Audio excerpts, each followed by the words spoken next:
Hello and welcome to Monsters University. I'm here with Sully, and today I'm going to show you a way to play football in the toy box. And just to clarify, I'm talking about American football, not the kind of football that we Americans refer to as soccer and the rest of the world calls football. But before I do that, I want to let you know what's coming next, because my plan has changed a bit. I've got one more sport that I want to do, namely baseball, but I'm having trouble balancing my baseball game properly, and I'm not overly happy with it in its current form. So I'm going to put baseball on the back burner for a while and keep working on it. I'll come back to it later. And instead of covering baseball on Wednesday, I'm going to go back to my Age of Ultron series and do the next toy box in that series, which is the boss battle with the Hulk. It's a small, simple toy box, so I'm going to do the playthrough and the build for it in one episode. And then next week, starting on Monday, we'll be returning to Disneyland, and we'll start working on the next area of the park, which is Frontierland. So that's my plan for the next month or so. Okay, back to football. My idea for this particular game is based on a toy box that the Disney Infinity developers created for the Super Bowl in 2014 called The Big Game. So I can't take credit for this, but I did make a few changes to the game so you can play it with either one or two players. There are two phases to my game. In the first phase, you're going to start in your own goal line, and you're going to work your way down the field, battling waves of enemies from the opposing team, and you must defeat a wave completely to advance down the field and face the next wave. There's a total of 3 waves. And when you get to the other end of the field, that's when phase 2 starts. And in the second phase, you need to score as many field goals as possible. And you do that by putting the ball through the uprights. So the faster you can go down the field, the more time you have to score field goals. So you want to bring your fastest and most powerful characters to this game. So let me play through it and show you how it goes. It's a little easier to demo, but I needed to explain what I'm doing first. Alright, so we'll start the challenge. And here we go. And you got 4 minutes to do all this. Okay, so we start our way down the field. Here comes our first defensive line that we got to take out.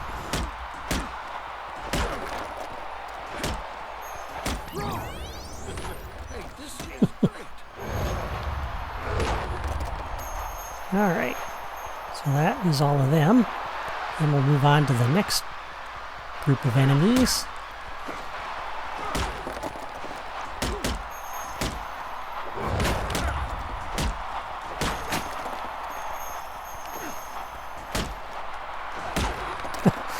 Unfortunately, he made me go backwards down the field, so that's not good.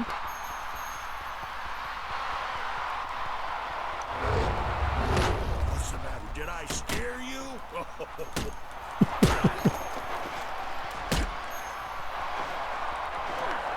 Where is that other guy? What are you doing way back here?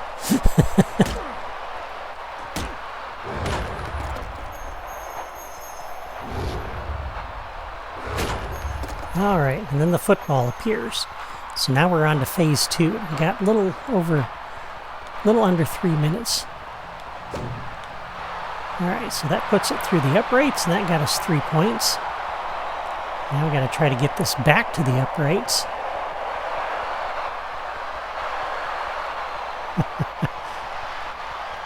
Which sounds easy in theory.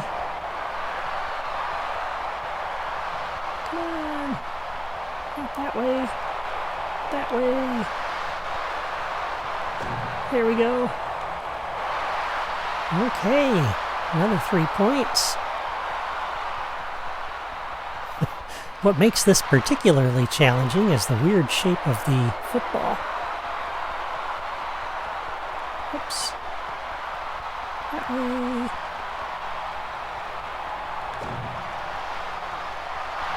Woohoo! That gets us to 9 points. No. Not that direction.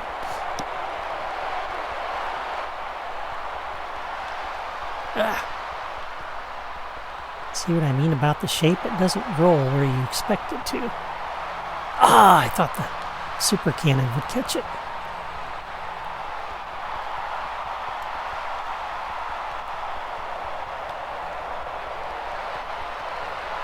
Oh, get back here. Now, the original game that the Disney Infinity developers had done was that after you score the field goal, you'd basically go back and do it all over again. March down the field, take out the enemies, and come back. The problem is that you pretty much end up with the same score every time. So that's why I changed mine a little bit. So you can get down the field quickly enough. You got multiple chances to try to get as many field goals as you can.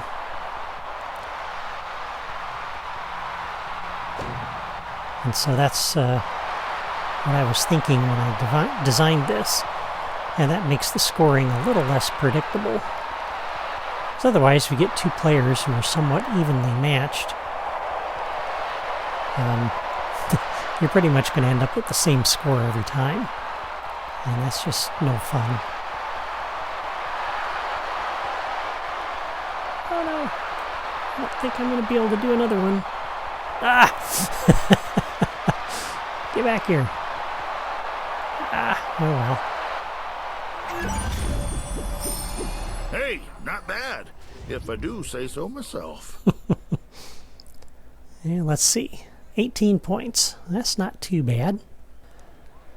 All right, so that's football. And now that you've seen the game, I'll show you how to build it.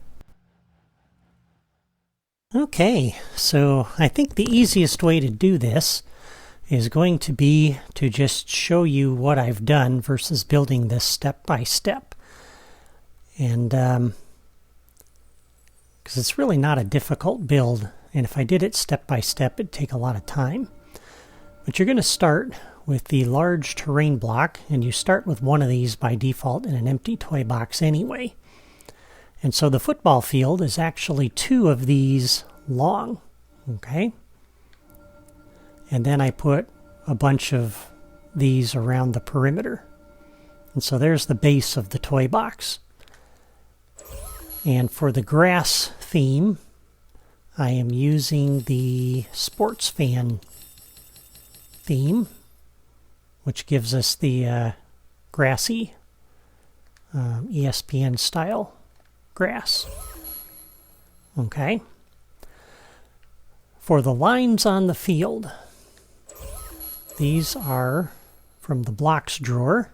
These are the small floor pieces, and you start in one corner of that 2 block thing, and this goes the entire width of the large terrain block.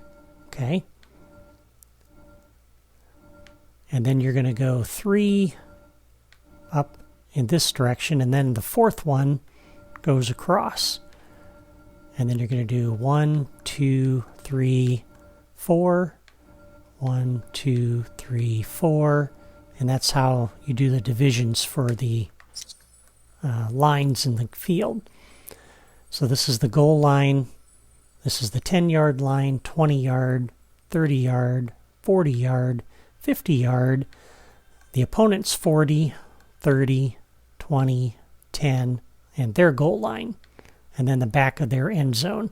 And this last row of blocks will actually be just past the second terrain block. So you've got 2 terrain blocks that make up the field, and the last row of blocks extends just beyond that. All right? And these blocks are styled using the Plastic 2 theme. That's all the white blocks. Right, so then in the end zone, we have the large floor blocks, and that's the one right next door to this one. And for these, on this end of the field, towards the that building, let's see, it'd be quicker probably to go this way. I'll show you which theme this is. There's so many styles in here. It takes a while to scroll through them all. This is the feathers theme. This is where player 1 is trying to get to. Player 2 plays down the opposite side of the field, and they're trying to get down to this end zone. And so the floor blocks on this end that I've placed in here are styled with the Randy theme. And that looks like a nice Monsters type theme, but that differentiates both end zones. Okay? And then the goalpost is centered in the field, and the left edge of it is right up against the edge of the floor pieces there, and that's true on either end. And then for the stadium stands, these two stadium stands, the seam right between them is centered on the goalpost.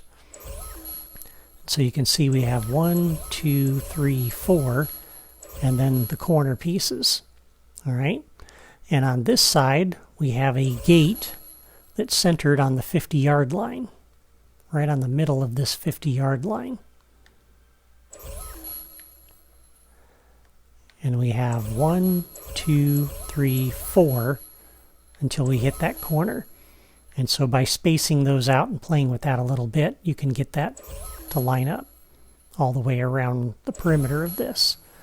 And then I stacked up 3 rows of these stadium stands with some terrain blocks underneath them. And then I put some stadium lights around the perimeter of this. These up here are centered on the stands. The rest of them around the perimeter are centered on the dividing line between the different stadium stands, as you can see. So that's the placement of the lights.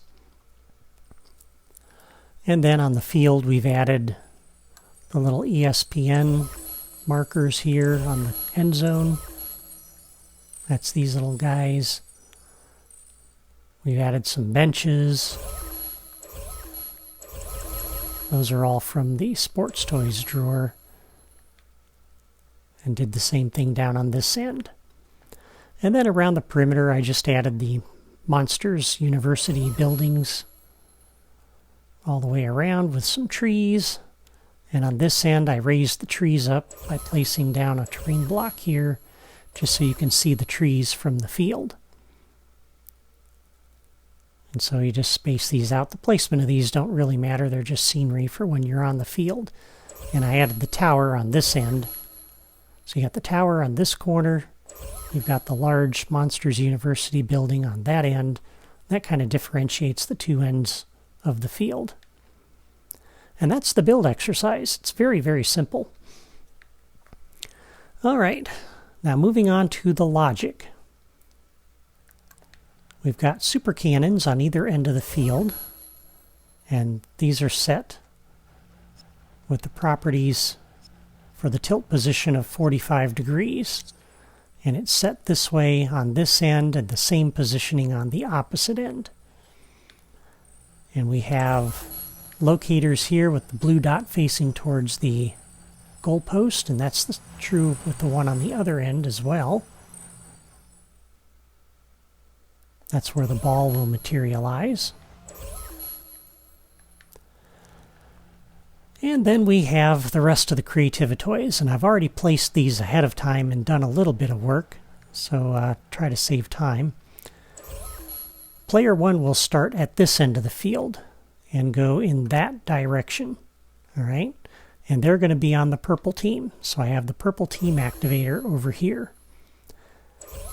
And then we have 3 enemy wave generators. The first one is on the 20-yard line.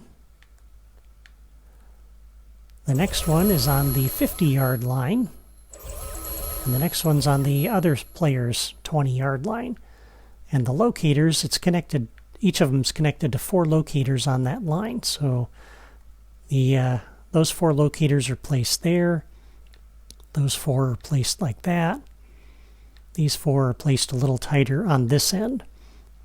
The positioning of those don't matter, but you want to make sure they're on this side of the field, okay? And then the other side is exactly the same, except we have a blue team activator for going that direction. But these locators are all placed in the same relative position as the ones on the other side, as you can see. And we also have 3 enemy wave generators over here on the 20, on the 50,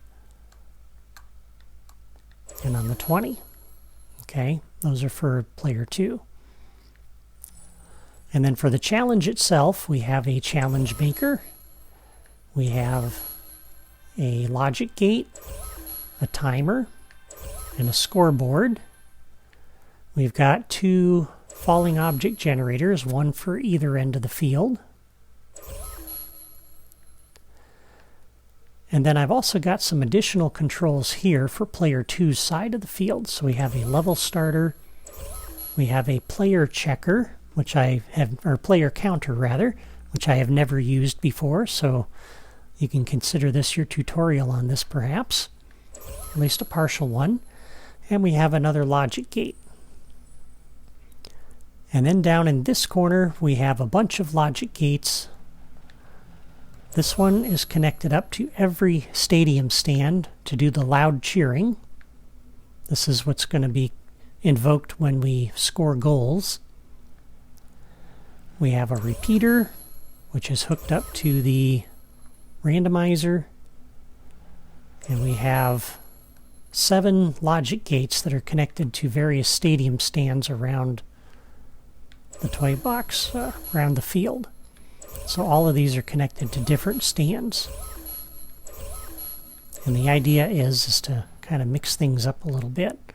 And so the randomizer will randomly invoke those to do just background cheering. Okay, and you've seen that in other episodes.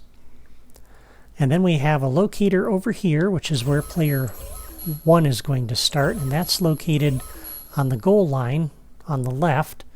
You go 1, 2, 3 of those floor blocks, and it's right on the seam between blocks 3 and 4. You can see it a little better if I turn it that way.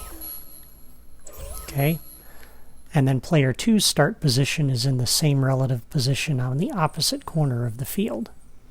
Again, the little blue dots facing that way. So those are all the Creativitoys that we're going to need, and there's a lot of them, but this is not difficult to hook up, so don't panic. Probably the bulk of your time is going to be spent connecting all of these logic gates to all of these different stadium stands. That took me a good hour to do all of that. All right, let's set the properties for everything. So on the challenge maker, we're going to use all of the default properties here. We're not going to change anything. Okay. On the timer, we come into the properties for this. I'm going to set the target time to be 2:40. That's 4 minutes.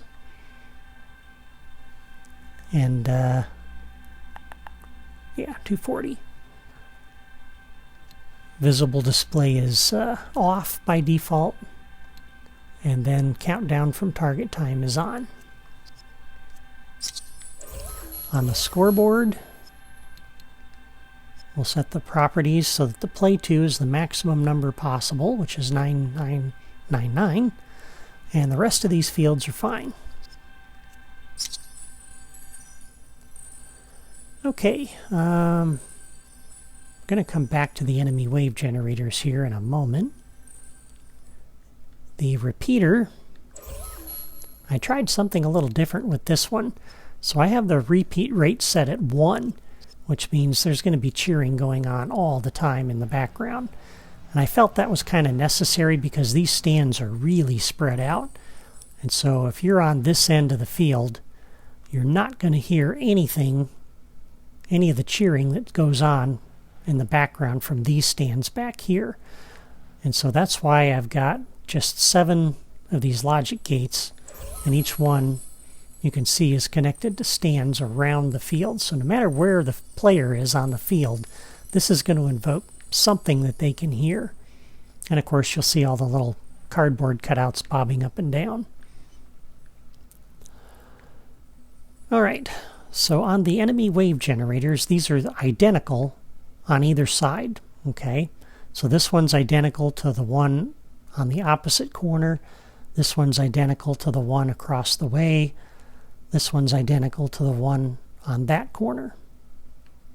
All right, so this is the first wave generator, first wave that Sully faced. And if you open that up, you see it's connected to those 4 locators with the new locator connections, how I did that. The wave is configured with 4 different enemies. So Fear Tech Student 2, 3, 1, and Patrol 2. And it's the same enemies on the other side as well. Under the properties, this is how I've set the properties up. And all of the enemies that the player 1 is going to face are on the blue team. Okay, remember, player 1 is on the purple team. And this is necessary to have the players on teams as well as the enemies, because when I'm marching down the field, I don't want player 2's enemies coming over and attacking me. I got my hands full with my own. And same thing with player 2. They don't need player 1's enemies going over and attacking them either. So we put all of these on teams. All right, so this enemy wave generator is connected to those 4. This wave is a little bit tougher. This is what I've put on this wave. And the properties are the same.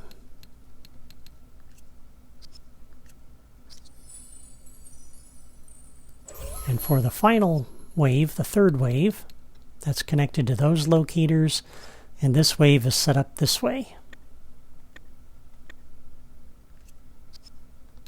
And the properties are the same.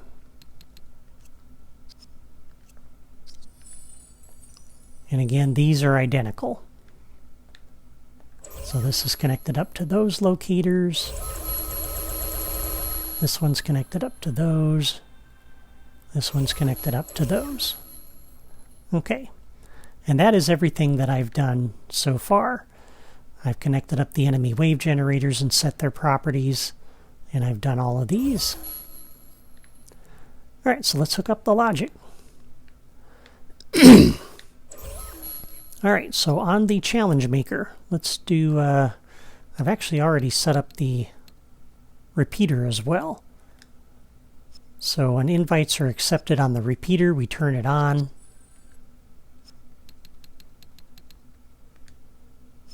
And when the game is ended, we turn off the repeater. So those logic connections are already there. And I've already got a connection to that falling object generator too. I'm going to go ahead and remove that because I want to set these up for you in real time. Okay, so on the challenge maker, we'll do the timer first. So on invites accepted, we're going to do 2 things. First, we'll come over to the timer, and we will reset the timer. The second thing I want to do is on invites accepted, I want to show the timer display, but again, I can't connect up to that a second time with that signal, so that's why we have the logic gate. So we're going to input into that. And then on the logic gate, a new logic connection on output. Come over here and show the timer display. On the challenge maker, a new logic connection when the game is started. We want to start the timer.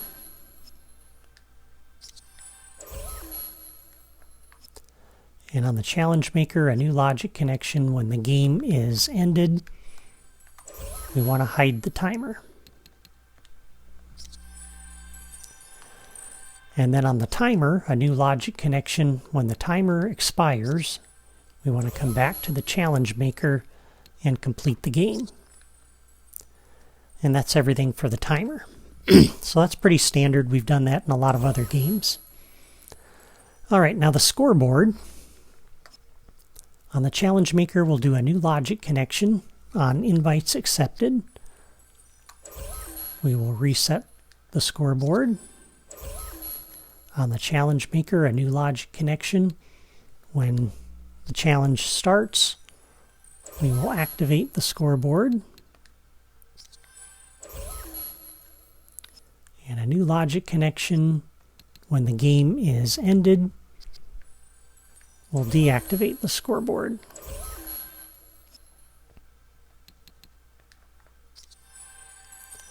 And if you plan to develop this further, you pick this up and put it down. You can drop another logic gate over here. And you can have the challenge maker do a new logic connection when the game is ended.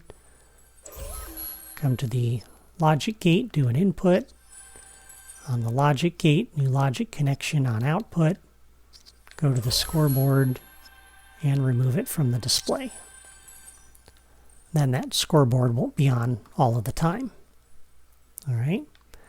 And then the last thing we need to do here on the challenge maker is a new score results connection. Connect that up to the scoreboard to display the results at the end.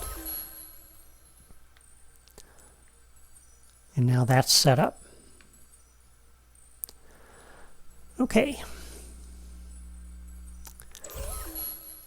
And then on the challenge maker, you're going to do a new locator connection, and I'll cancel out of this because I've already done that.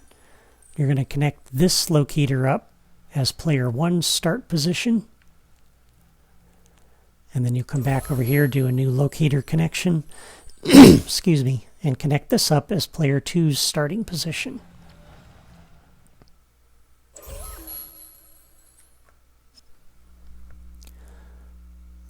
All right. And then to kind of kick off the whole game, we want to get the enemy wave generators going.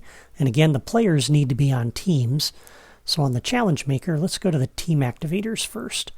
So on the challenge maker, a new logic connection. On invites accepted, we're going to come over to the purple team activator. We're going to set player 1 to the purple team.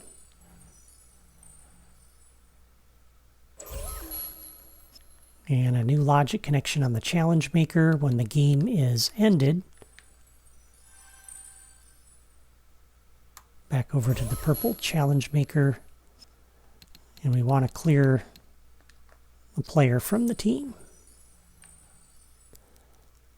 And then we're going to do the same thing with the blue activator. So on the challenge maker, a new logic connection on invites accepted. Come over to the blue team activator. Set player 2 to the blue team.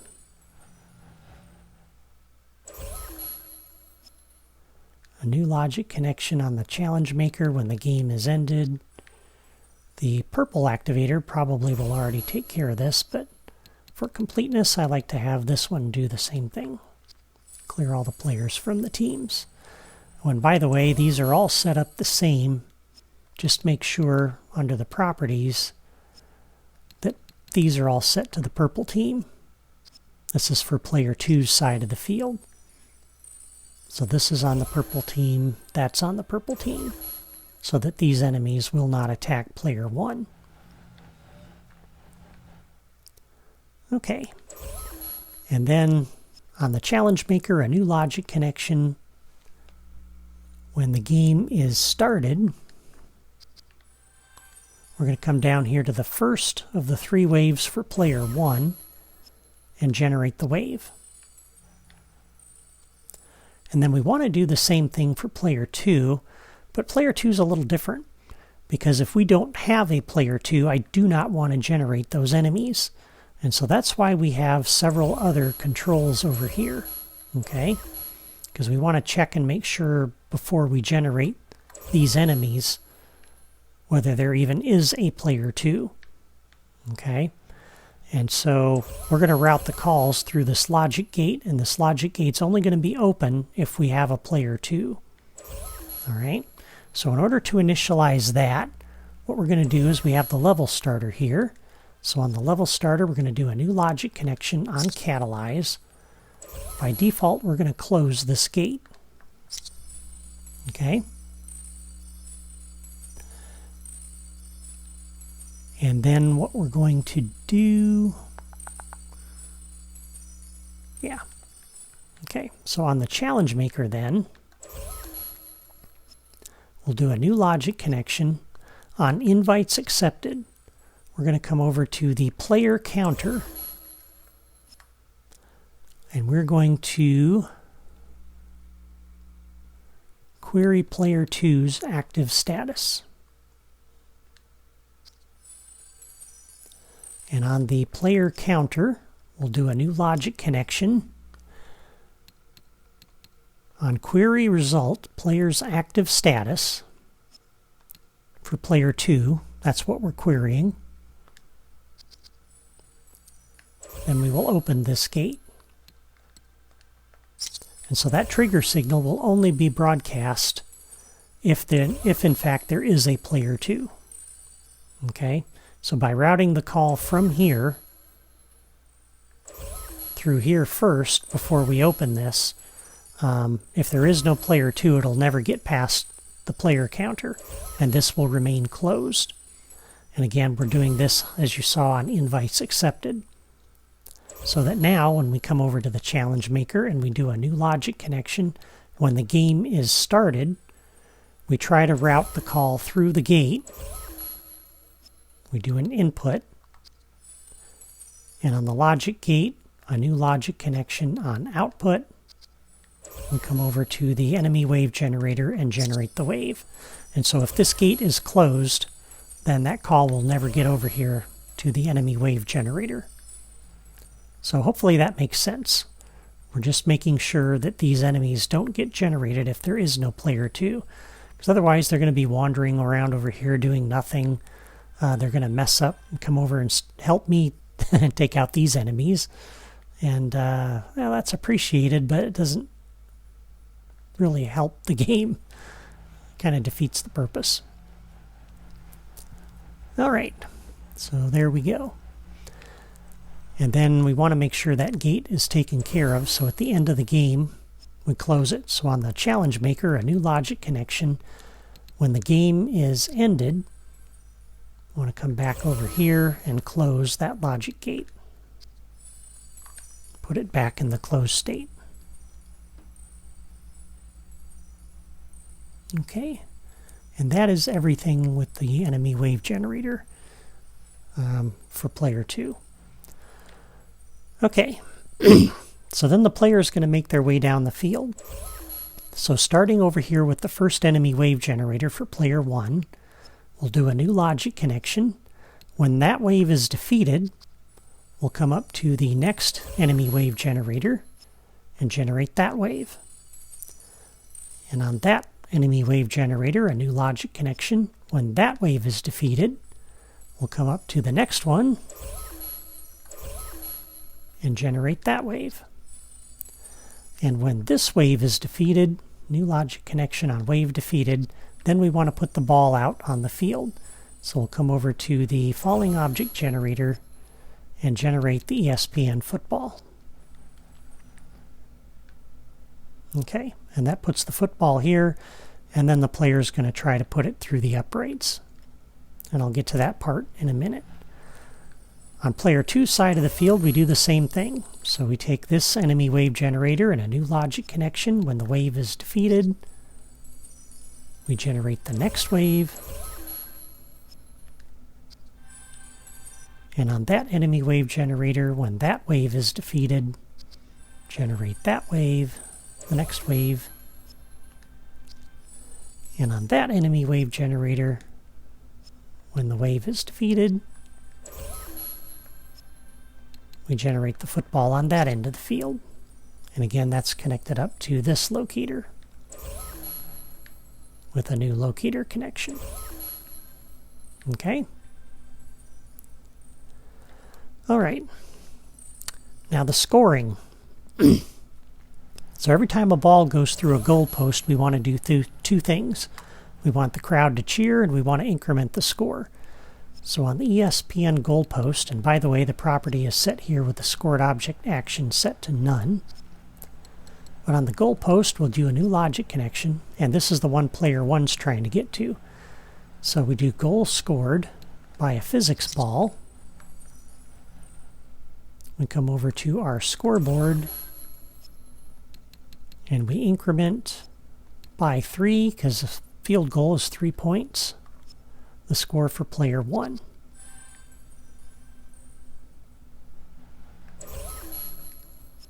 And we do a new logic connection on the goalpost. When a goal is scored by a physics ball, we want to set off the loud cheering. So we come over to this logic gate to do that. That's the one that's making all the stadium stands do the loud cheering. We do an input to that gate. And then this one does the same thing for player 2. So new logic connection when a goal is scored by a physics ball. Come over to the scoreboard. We increment by 3 the score for player 2.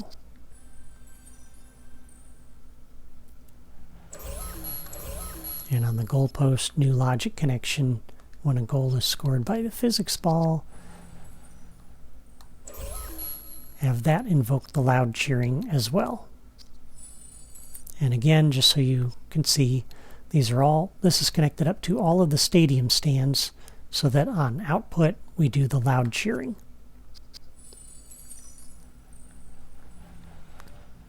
Okay. And then at the end of the game,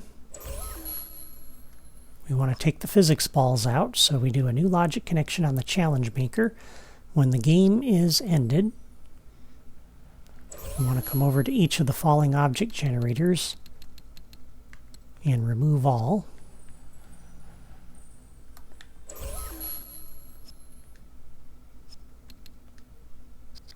And do the same thing with this one.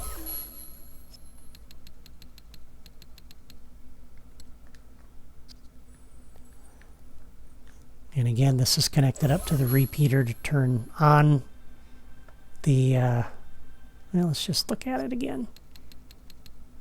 To turn on when the game starts, or invites are accepted rather, and turn off the repeater on game ended. And the repeater, once again, is connected to the randomizer, so when it does repeat, we invoke the randomizer to do an action, and then this is connected up to this with random trigger 1, random trigger 2, 3, 4, 5, 6, 7. And those are connected to the stadium stands to do just the regular cheering. And by the way, there are 44 stadium stands. You have 1, 2, 3, 4, 5, 6, 7. So there's 21 right here with those 3 rows. And then the rest all the way around the perimeter. Okay. And the last thing you'll want to do is, in case the player aborts the game, you want to go to the challenge maker and do a new logic connection when the game is ended. You want to go to each of the enemy wave generators and defeat the wave. That'll take the enemies out. You'll do that for the other 5 enemy wave generators as well. So remove all of those foes. And I believe that is everything. I'm just double checking my notes. Yep, it looks like that's it. So that's one way you can play football in the toy box. The next game that I'll cover in this series will be baseball, but as I said at the start of the video, it'll be a little while before I get to that. Before you go, leave a comment to let me know what you think of my football game. And for those of you who want to recreate this game in your own toy box, don't forget that I have logic diagrams on my blog to help you connect the Creativitoys. The link is in the video description. And as always, if you haven't subscribed to my channel yet, just click my photo in the lower right corner. Have a great day.